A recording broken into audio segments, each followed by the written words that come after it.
안녕하세요. 특송을 아주 감사합니다.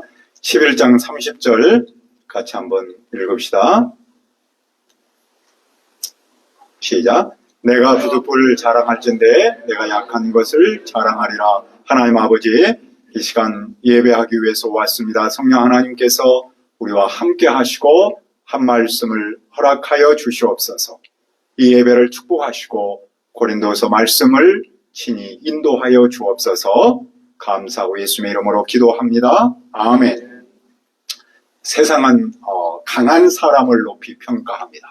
그래서 사람들은 할 수만 있으면 자신의 강점은 드러내고 약점은 감추려고 합니다. 그러나 오늘 말씀에서 사도 바울은 세상의 상식과 정반대의 말을 하고 있죠. 내가 약한 것을 자랑하리라. 왜 그는 강함이 아니라 약함을 자랑합니까? 그리고 여기에는 무슨 뜻이 있습니까?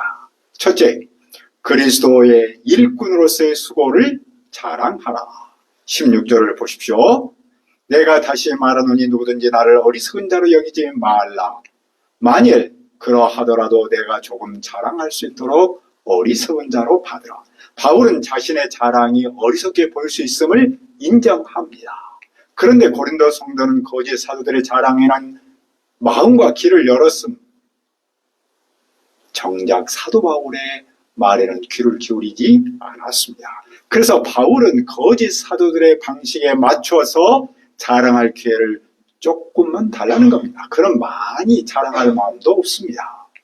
물론 바울의 자랑은 주님이 기뻐하시는 방식의 자랑이 아닙니다.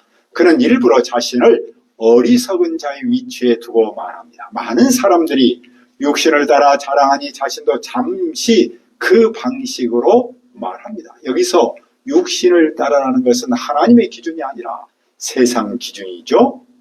거짓 사도들은 자신의 출신, 학벌, 지위 그리고 외적인 능력에 근거해서 자랑했습니다. 바울은 그들의 허망함을 드러내기 위해서 같은 방식으로 자랑하기 시작합니다.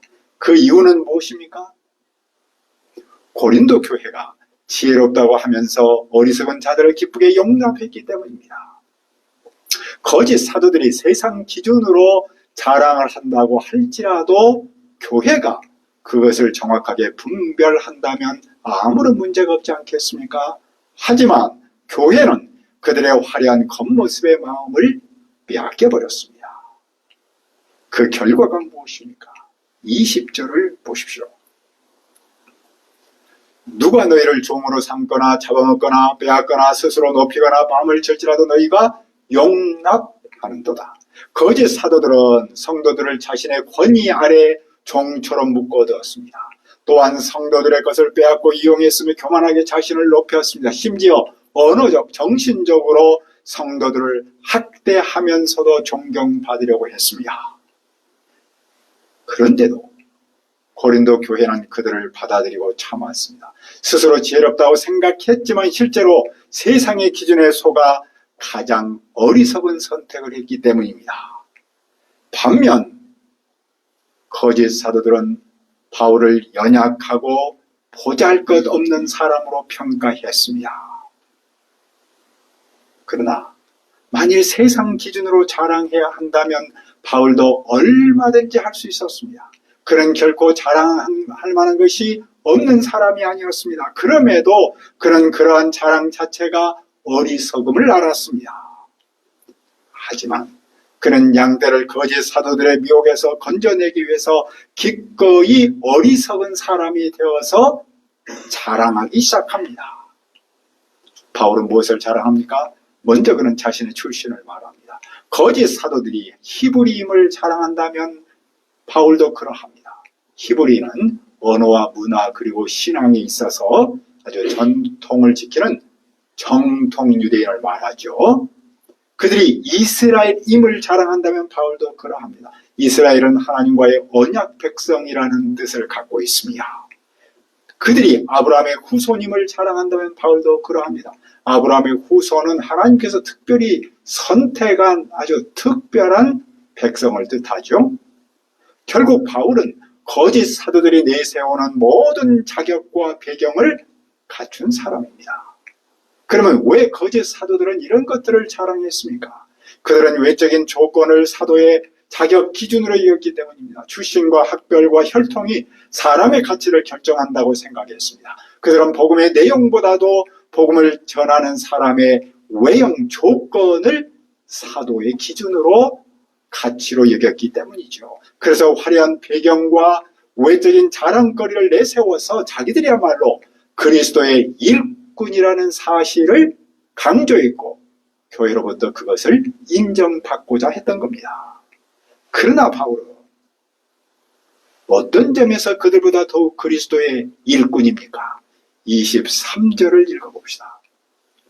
23절 시작. 그들이 그리스도의 일꾼이냐 정신없는 말을 하거니와 나는 더욱 그러하오나 내가 수고를 넘치도록 하고 옥에 갇히기도 더 많이 하고 매도 수없이 맞고 여러 번 죽을 뻔하였으니 바울은 지금까지 자랑 자체가 정신없는 말임을 인정합니다. 그런데도 그는 고린도 성도의 잘못된 판단을 바로잡기 위해서 어쩔 수 없이 자랑합니다. 그는 남들보다 더 많이 수고했습니다. 더 많이 옥에 갇혔고 수없이 매를 맞았습니다. 유대인은 신명기 25장 3절에 따라서 매를 때릴 때 40대 이상을 때리지 못하도록 했습니다. 그들이 생각할 때 40대를 맞으면 죽는다고 여기기 때문입니다. 그래서 실수하지 않도록 하기 위해서 39대만 때리도록 규정을 정했습니다. 그런데 바울은 그런 49대를 5번이나 맞았습니다. 39번을 5번이나 맞았습니다. 바울은 그런 형벌뿐만 아니라 3번 태장으로 맞고 1번 돌에 맞았고 3번 파선했고 일주야를 깊은 바다에서 보냈습니다. 그는 여러 번 죽을 고비를 넘겼습니다. 그뿐만이 아니라 그는 복음을 전하며 여행하는 동안 강의 위험, 강도의 위험, 동족의 위험, 이방인의 위험, 신의 위험, 광야 위험, 바다 위험, 그리고 거짓 형제들의 위험을 겪었습니다. 또한 수고와 예씀, 여러 번 자지 못함, 주림과 목마름, 굶주림과 추위와 헐벗음을 견뎌냈습니다. 그의 삶은 고난의 연속이었습니다. 그런데 이런 모습을 세상 사람들의 눈으로 보면 어떠합니까? 그것은 자랑거리가 아닙니다. 오히려 실패와 약함의 목록처럼 보입니다. 그러나 바울은 그것을 자랑합니다. 왜냐하면 이 모든 고난이 자신의 잘못이나 욕심 때문에 겪은 일이 아니었기 때문입니다. 그 모든 고난은 그리스도를 섬기고 복음을 전하다가 겪은 것이었기 때문입니다. 그의 고난은 그리스도의 길을 따르는 과정에서 겪은 고난이었던 것이죠. 그래서 그리스도의 일꾼은 화려한 배경이나 외적인 조건으로 증명되지 않습니다. 그것은 그리스도를 위해 얼마나 충성스럽게 섬기고 희생했는가에 달려있는 것이죠.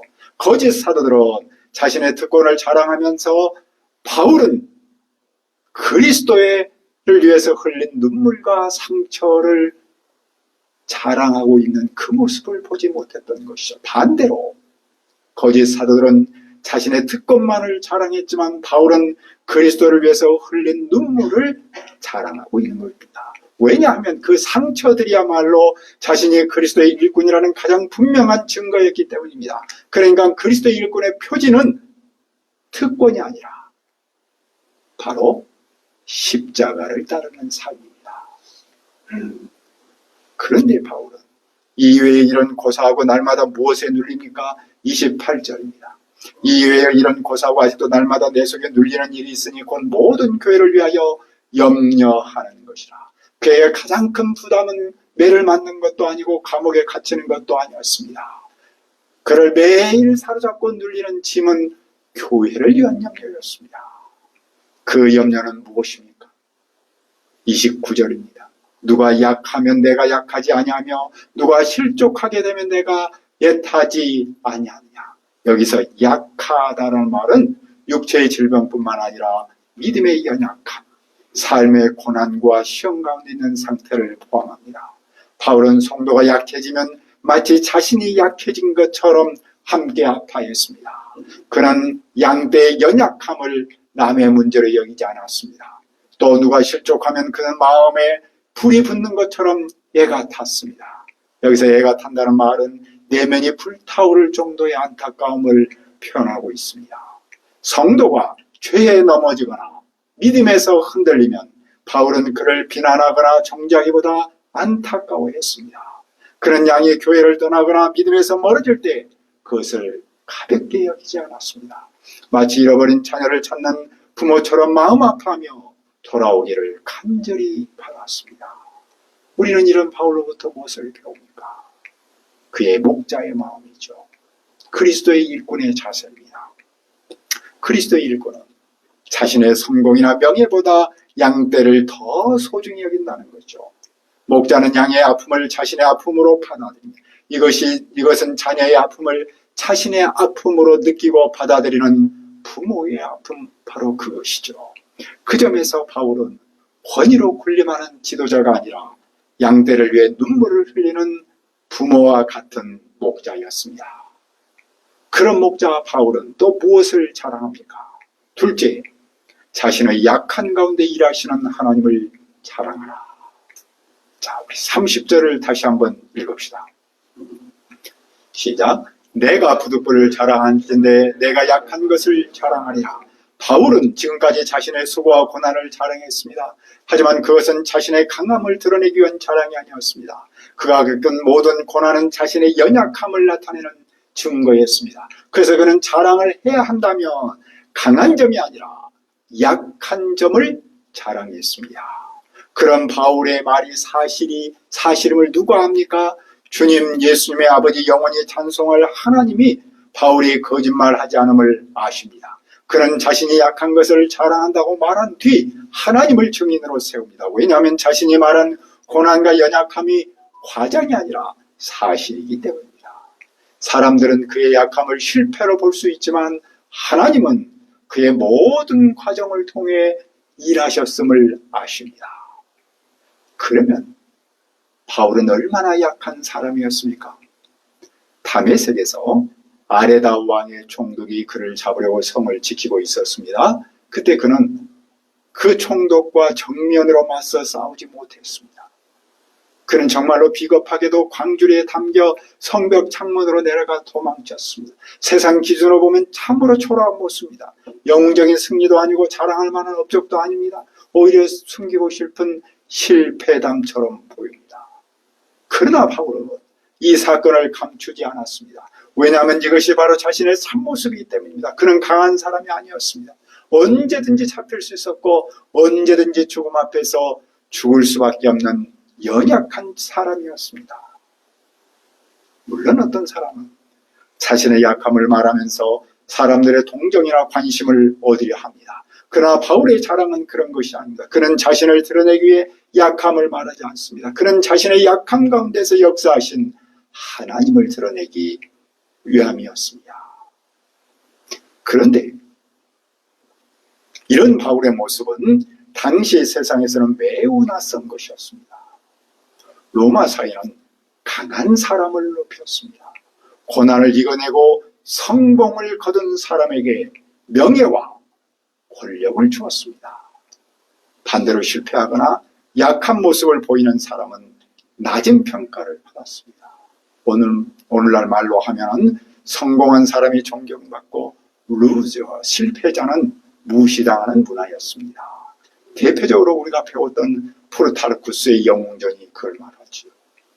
그는 위대한 업적을 남긴 강한 영웅들을 칭송함으로써 당시 로마 사회의 가치관을 대변했습니다.